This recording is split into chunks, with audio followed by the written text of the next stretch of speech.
आज हम पढ़ते हैं हिंदी गद्य की विधाएं। विधा का अर्थ क्या होता है? विधा का अर्थ होता है किस्म, वर्ग, श्रेणी अर्थात विविध प्रकार की रचनाओं को उनके गुण, धर्म के आधार पर अलग करना। ठीक है, जैसे हम उदाहरण के द्वारा समझते हैं। हम कहते हैं निबंध गद्य की एक विधा है। हम ये बात बोलते हैं कि निबंध एक गद्य की विधा है। तो विधाएं अस्पष्ट श्रेणियां हैं और इनकी कोई निश्चित सीमा रेखा नहीं होती है। ये समय के आधार पर इनकी पहचान निर्मित होती है और साथ ही इनकी कुछ मान्यताएं भी रहती हैं। हम सबसे पहले पढ़ते हैं कहानी विधा। सबसे पहले हम कहानी विधा पढ़ते हैं। तो हिंदी साहित्य की यह सबसे पुरानी विधा है, क्योंकि कहानी ही जीवन को सबसे अधिक प्रभावित करती है। हमारी हिंदी कहानियों में मुंशी प्रेमचंद्र का नाम बहुत ज़्यादा प्रसिद्ध है, उल्लेखनीय है। कहानी सुनना और कहानी कहना ये मानव स्वभाव की एक प्रवृत्ति होती है। हिंदी की प्रथम कहानी कौन सी है, इस पर बहुत ही ज़्यादा विवाद हुआ है कि आखिर हमारी प्रथम कहानी है कौन सी। तो कुछ समीक्षकों ने किशोरीलाल गोस्वामी की इंदुमती को प्रथम कहानी माना है। ठीक है, अब आता है निबंध विधा। निबंध विधा में क्या है? निबंध को हम इंग्लिश में बोलते हैं एस्से। सभी को पता है ये बात कि एस्से इंग्लिश में बोलते हैं। यह जो है हिंदी में जो निबंध है वो भारतेंदु युग ने स्थापित हुआ था। भारतेंदु युग में ही यह स्थापित हुआ था। हिंदी व्यक्तित्व प्रधान रचना है। ये जो निबंध है ये व्यक्तित्व प्रधान रचना है। इसमें किसी प्रकार का बंधन स्वीकार नहीं होता। निबंध का तो मतलब ही है जो बंधन के हो। निबंध यानी जो बंध के अलग हो, बंध के ना रहे। तो निबंध का तो मतलब ही होता है जिसको कोई बंधन स्वीकार्य नहीं होता। यह निबंध के मानस के उस समय का चित्र होता है जिस समय वह किसी विषय से प्रभावित होता है। निबंध जो है आत्मपरक होता है और इसमें आत्मीयता, भावात्मकता के साथ साथ विचारों की तर्कपूर्ण अभिव्यक्ति भी होती है। यह छोटे आकार की ऐसी रचना होती है जिसमें सामान्य गद्य की अपेक्षा रोचक, सजीव और अर्थपूर्ण गद्य का विकास होता है। हिंदी निबंध को 4 श्रेणियां रखी गई हैं। वर्णनात्मक निबंध, ये तुम लोगों को पता है, भावात्मक निबंध और विचारात्मक निबंद, विवरणात्मक निबंध। ठीक है, और हमारे जो निबंधकार हुए हैं वो बहुत सारे हुए हैं। जैसे इसमें प्रताप नारायण मिश्र, बाल मुकुंद गुप्ता इत्यादि कई सारे हुए हैं। रामचंद्र शुक्ल, महावीर प्रसाद द्विवेदी, हजारी प्रसाद द्विवेदी, महादेवी वर्मा, इन सब ने निबंध विधा में लिखा है। अब अगली आती है नाटक। नाटक क्या होता है कि नाट्य शास्त्र के प्रणेता भरत मुनि हैं। हिंदी के नाटक शब्द अंग्रेजी के ड्रामा शब्द का पर्याय है। ड्रामा तो तुम लोग को पता है ना, नाटक को हम लोग कभी कभी कह देते हैं ड्रामा हो रहा है, सुना है ना ये वर्ड। तो ड्रामा का ये पर्याय है। ठीक है, ड्रामा इससे होता है कि ये जो निबंध है हिंदी साहित्य में नाटक का उद्भव मुख्य रूप से भारतेंदु युग में ही माना जाता है। हमारा निबंध भी भारतेंदु युग में माना जा रहा है और नाटक भी भारतेंदु युग में माना जा रहा है। भारतेंदु की प्रेरणा प्रभाव से अनेक नाट्य जो लेखक थे वो नाट्य रचना में प्रवृत्त हुए। बहुत सारे लोगों ने नाट्य लिखा। लाला श्रीनिवास दास द्वारा रणधीर, प्रेम मोहिनी, राधा कृष्ण ने महाराणा प्रताप, इस तरह से कई सारे नाटक लिखे। पंडित प्रताप नारायण मिश्र ने हटी हम्मीर, बहुत फेमस नाटक है इनका, उन्होंने लिखा। तो बहुत सारे उच्च कोटि के जो ऐतिहासिक और सामाजिक नाटक भी इस युग में लिखे गए।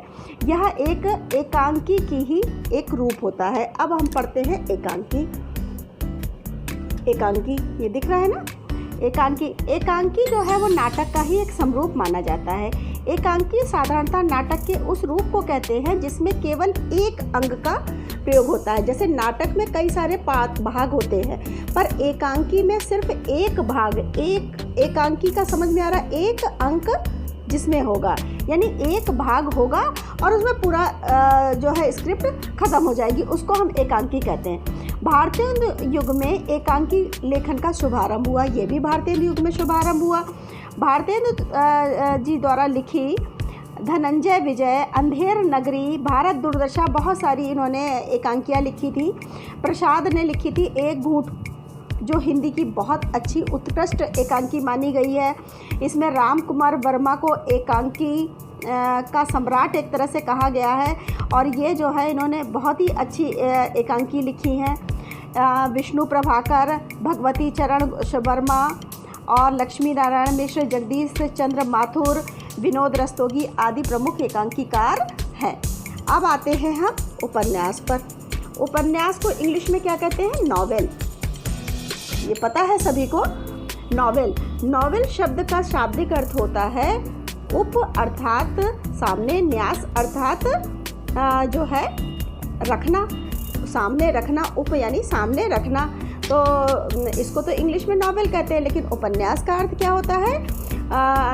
सामने रखना। और उपन्यास जो है वो कई सारे लोगों ने लिखा है, जिसमें मुंशी प्रेमचंद जी का नाम आता है, जिनका गोदान बहुत फेमस है, सुना है ना? हिंदी साहित्य में इसका बहुत अद्वितीय स्थान है। यह उपन्यास जीवन में यथार्थ का चरित्र चित्रण करता है। मुंशी प्रेमचंद्र के युग में मुंशी जी के द्वारा कई सारे लिखित सेवा सदन, रंगभूमि, कर्मभूमि, गवन, गोदान, निर्मला जयशंकर प्रसाद ने लिखी है, कंकाल, तितली, इरावती, बहुत सशक्त इन्होंने उपन्यास लिखे हैं। ठीक है ना? इसमें बहुत सारे उनका नाम आता है, नरेश मेहता, यशपाल, जैनेंद्र कुमार राही, मासूम रजा, शिवानी, शैलेश आदि बहुत सारे उपन्यासकार हमारे हुए हैं। अब इसके बाद हम पढ़ते हैं जीवनी। जीवनी तो जीवनी में ये जब कोई व्यक्ति किसी व्यक्ति विशेष या अथवा महापुरुष के जन्म से लेकर मृत्यु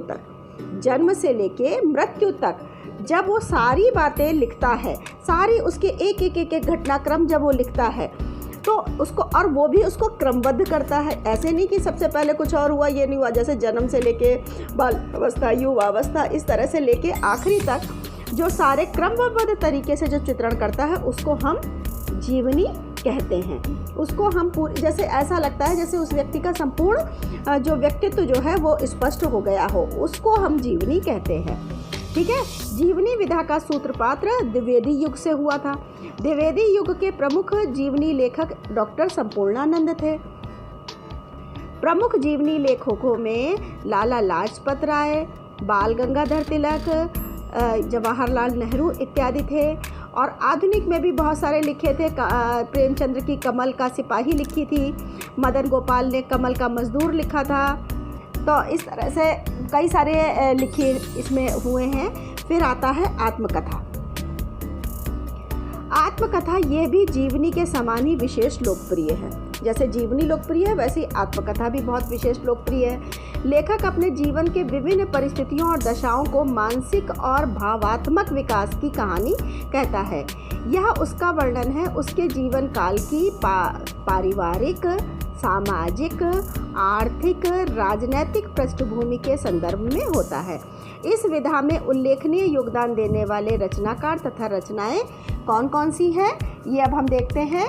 जैसे गुलाब राय द्वारा मेरी असफलताएं, श्याम सुंदर कृत मेरी आत्मकहानी, डॉक्टर राजेंद्र प्रसाद ने आत्मकथा लिखी थी। और हरिवंश राय बच्चे ने क्या लिखूं, क्या भूलूं, क्या याद करूं, बहुत ही फेमस है इनकी, इन्होंने इतनी ये लिखी थी। अब आते हैं हम संस्मरण पर। संस्मरण का शाब्दिक अर्थ होता है सम्यक स्मरण। सम्यक स्मरण, इस संस्मरण में लेखक स्वयं अपने अनुभव की हुई वस्तु, व्यक्ति, घटना का आत्मीयता के साथ विवरण करता है। संस्मरण उसी को कहते हैं जो हमें पिछली याद है, और कुछ अच्छी चीज़ें हैं, कुछ ख़राब चीज़ें हैं, उसको हम जो है वो बहुत ही आत्मीयता के साथ यानी ईमानदारी के साथ जब हम उसका विवरण करते हैं, उसको हम संस्मरण कहते हैं। इसका संबंध प्रायः महापुरुषों से होता है। इसमें लेखक अपनी अपेक्षा उस व्यक्ति को अधिक महत्व देता है जिसका वह संस्मरण लिखता है।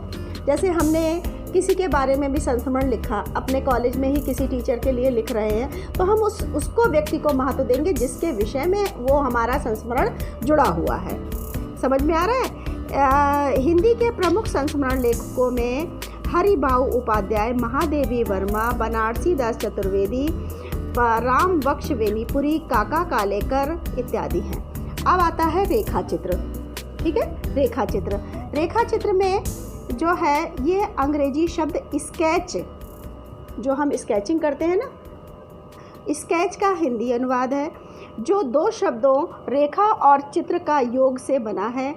इन शब्दों में कलात्मक रेखाओं के द्वारा किसी व्यक्ति, वस्तु, घटना के बाहरी और भीतरी स्वरूप, दोनों शब्द सुनना, रेखा के द्वारा किसी व्यक्ति, वस्तु, घटना के बाहरी और भीतरी स्वरूप का शब्द चित्र इस प्रकार व्यक्त किया जाता है कि पाठक के हृदय में उसका सजीव चित्र अंकित हो जाता है।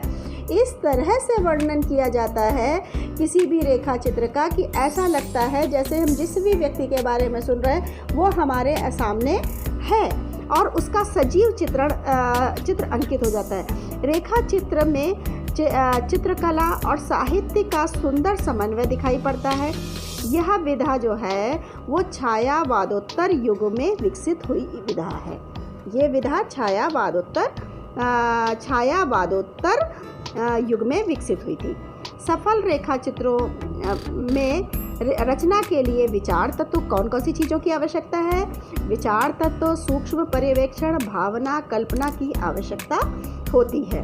निबंध तथा रेखा चित्र दोनों में कल्पना, अनुभूति, शब्द, व्यंजना, प्रतीक आदि का समन्वय होता है। जैसे रेखा चित्र में और निबंध में और रेखा चित्र में दोनों में ही हमको एक कल्पना करनी पड़ती है, एक अनुभूति करनी पड़ती है और सोचना पड़ता है कि हमको उसमें क्या क्या चीज़ों का समावेश करना है। किंतु इसका प्रयोग रेखा चित्र में सबसे ज़्यादा अधिक रेखा चित्र में होता है। रेखा चित्र का आकार भी निबंध से प्रायः छोटा होता है। निबंध बहुत बड़ा हो सकता है, रेखा चित्र छोटा होता है। यह विधा संस्मरण विधा के सन्निकट है। ये संस्मरण विधा के वो है। और रेखा चित्रों में हम नाम बता दें लेखकों के: श्री राम शर्मा, महादेवी वर्मा, अमृत राय, प्रकाश चंद्र गुप्ता, राम बख्श वेनीपुरी, कन्हैयालाल मिश्रा, प्रभाकर इत्यादि प्रमुख हैं। अब आता है यात्रा साहित्य। ठीक है, यात्रा साहित्य। यह साहित्य की रोचक और मनोरंजन विधा है। इसमें लेखक विशेष स्थलों की रचना का सरस और सुंदर वर्णन इस आशय से करते हैं, इस मतलब से करते हैं कि जो व्यक्ति स्थानों की यात्रा करने में असमर्थ हो तो वह उसका मानसिक आनंद उठा ले और उन स्थलों के प्राकृतिक दृश्यों को, निवासियों के आचार विचार और खान पान आदि से परिचित हो सके। इसमें क्या होता है, जैसे अब हम बद्रीनाथ गए हैं और तुम में से कोई नहीं गया है, तो हम अगर यात्रा साहित्य लिखेंगे तो इस तरह से लिखेंगे, वहाँ का कल्चर क्या था, वहाँ के लोग क्या थे, वहाँ क्या खाते पीते थे, कैसे रहते थे, क्या था, मतलब पूरा जो है वो इस तरह से लिखा जाएगा यात्रा साहित्य कि जो आदमी जो उसको पढ़ रहा है, जो पाठक उसको पढ़ रहा है, वो मानसिक आनंद उठा सके और उसको ऐसा लगे जैसे हम खुद वहाँ पर उपस्थित हैं। ठीक है ना। तो यात्रा साहित्य की रचना जो है राहुल सांस्कृतयान और doctor Nagendra, doctor Yashpal, doctor Devendra Satyarthi, doctor Dharamvir Bharati और विनय मोहन शर्मा इत्यादि ने की थी। इनका नाम बहुत उल्लेखनीय है। अब आता है रिपोर्ताज। रिपोर्ताज ये है फ्रांसीसी शब्द है, नाम से ही पता चल रहा है ये हिंदी का नहीं वर्ड है, ये एक फ्रांसीसी शब्द है और अंग्रेजों के रिपोर्ट शब्द का ये हिंदी पर्यायवाची है। ये रिपोर्ट का हिंदी पर्यायवाची इसमें माना है। रिपोर्ट मात्र सूचना होती है, जबकि रिपोर्ताज में क्या होता है, सूचना के अलावा साहित्यिकता भी पाई जाती है। रिपोर्ट में तो केवल हमने रिपोर्ट कर दी, सूचना दे दी, लेकिन इसमें सूचना के अलावा साहित्यिकता भी होती है। रिपोर्ताज में किसी घटना का वर्णन इस प्रकार किया जाता है कि पाठक उससे प्रभावित हो जाए। रिपोर्ताज के लेखक को अपने विषय का पूर्ण ज्ञान होता है और वह इस प्रकार लिखता है मानो उसका आंखों देखा हाल हो। कि कोई जो भी कुछ लिख रहा हो मानो उसका आंखों देखा हाल हो। जैसे पिछले विश्व युद्ध के दौरान इस विधा का जन्म हुआ था। जब इससे पहले विश्व युद्ध हुआ था तब इस विधा का जन्म हुआ था। और साहित्यिक प्रतिभा संपन्न पत्रकार युद्ध क्षेत्र में घटित घटनाओं और हृदय स्पर्शी वर्णन अपने समाचार पत्रों में भेजते थे। वो लोग रिपोर्ट करते थे, वहाँ भेजते थे, जो पाठकों में विशेष लोकप्रिय होता था। वो रिपोर्टाज कहलाता था। इसकी शैली विवरणात्मक और वर्णनात्मक होती थी, जिसमें सरल और रोचकता, आत्मीयता का विशेष महत्व होता था।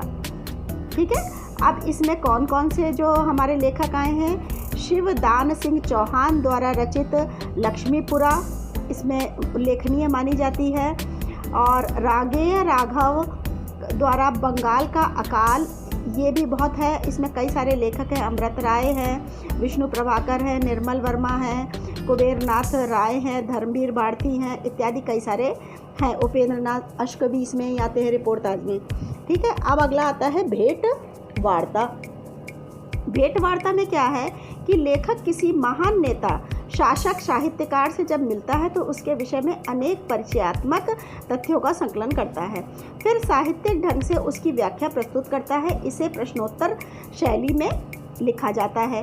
इस विधा के प्रमुख लेखकों में कमलेश, राजेंद्र यादव, पदम सिंह शर्मा, प्रभाकर माचवे और लक्ष्मी चंद्र जैन इत्यादि हैं।